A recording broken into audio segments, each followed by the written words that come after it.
Now, at this point, to build the axle shafts, they said open bag B. So I opened bag B, and it was a rip-off. Didn't have nothing in there that I needed. Nothing. It's all stuff for building shocks. What I actually needed at this point was bag C. Oops. They give you these nice, heavy-duty steel ends. They're plastic slider shafts, but these ends are nice. Now, off camera, before I put these together finally, for my final assembly, I will completely permeate these, the splines, also the joints in there, with the dry silicone lube, which is just going to, once it dries down, it'll just create a very, very smooth surface that'll be resistant to abrasion in there, and it should just help these to be smoother running. It'll also be a little bit easier to get the dirt and dust off just by kind of brushing it or forcing it off with some highly compressed air. After that, these are just going to get set aside for the moment, because next I need to build up the shocks. All right, time to build some shocks now. Nice thing right from the start, a couple things. First of all, they use titanium nitride coated shafts, so those will not wear out. They will not lose their coating too quickly. Secondly, all four shocks are identical in internal construction. They use the same bodies, they use the same shafts, they use the same pistons. They even use the same spacers. So that makes it a lot more convenient and easy to just do a little assembly line thing and create sub-assemblies in groups. Bad things. These are very small diameter shocks with these plastic bodies. I have personally no problem with plastic bodied shocks.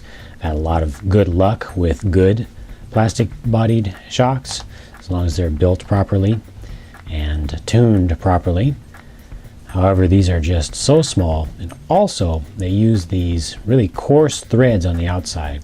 I've already had some negative experience with this style of thread previously, where it just doesn't create a very good seal, because it's not putting as much pressure as it should on the caps, just because of the pitch of that thread.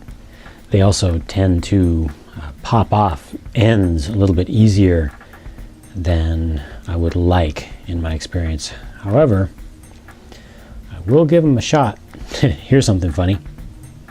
You think there's enough shock oil in that barrel? I mean, we've got 4 of these things. They probably take about a teaspoon of oil. No, half a teaspoon of oil, maybe even less than that each. And they give me more oil than I normally get in a 10 scale short course kit with big bore shocks or something like that. These do use lower cartridges with dual O-rings, so that's good. That should help with the sealing, at least at the base. I'm also not a fan of these pistons. They don't have holes in them. They just have slots around the edges. And I don't expect to get a whole lot of dampening action out of these.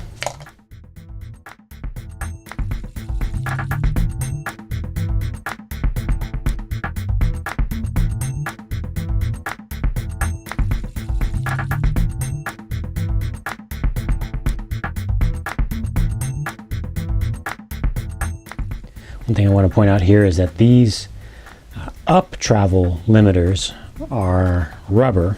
I believe it's silicone, and they are supposed to be, well, according to the manual, they are 8 millimeters long, but the ones that I got are actually 10 millimeters long. So that's just something I'm going to keep in mind after I get this built up and actually have them assembled onto the truck. I will check the up travel to see if these are limiting that travel too much. If they are, I'll just pop them right off and slice them down. All right, this is pretty important. They do have O-rings that you push up into these upper caps. Make sure that you seat them in to the caps well, a little groove in there. You just want to make sure that it goes all the way in, all the way around. And it can be a little bit tricky because the threads, the inner threads, go all the way up in there. And because it's such a coarse thread, it's very easy for that small, thin O-ring to get stuck in the wrong place at the wrong angle, because it'll actually start to feed itself up into the threads. So make sure that it's as flat as you can get it right from this stage, and that will help a lot long term. All right, moment of truth. Fill in some shocks. Not using the oil that it came with, I'm using the same or close to the same thickness or weight of oil, but I have so much 30 weight oil that I think I'm just going to leave that stock barrel alone. Well, these do feel all right. There's no bladder in there, so you want to get that oil level all the way up to the top, maybe even a little bit beyond that, a little bit of positive meniscus. There we go, that looks good. A little bit convex.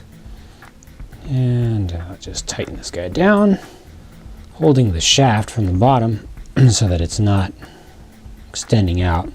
I'm not trying to put any extra preload or any extra rebound on these things. Don't want them to be hydro-locked. So there we go, tighten it down. And that feels fine. Feels a lot better than I expected, actually. A lot better. Okay, here's something that I've learned just now the hard way. You really want to get this right the first time before the threads are wet. Once the threads are wet, air does not like to evacuate around them, does not like to come out. So you will start to get rebound. If you do get to the point where you have way more rebound than you expected, or you have too much rebound on one shock compared to the others, you'll want to take this cap completely off and dry those threads off to the best of your ability. Otherwise, if they're pretty wet, if they've got silicone oil on them, there's a good chance that you will end up evacuating oil, and you'll end up with a large air bubble in the top, which is the exact opposite of what you want. You want it to get rid of the air, but it tends to just do the opposite. All right, there we go. All four of these are built very close in spec to each other. And just a few final little details. First of all, they do give you 2 sets of caps for these shocks. One set is pretty normal, just gives you a little eyelet at the top. The other set is the set that they specify for building the kit, and it's the set that I chose to use because they give you fake piggyback reservoirs that you can attach onto them. It's just for looks.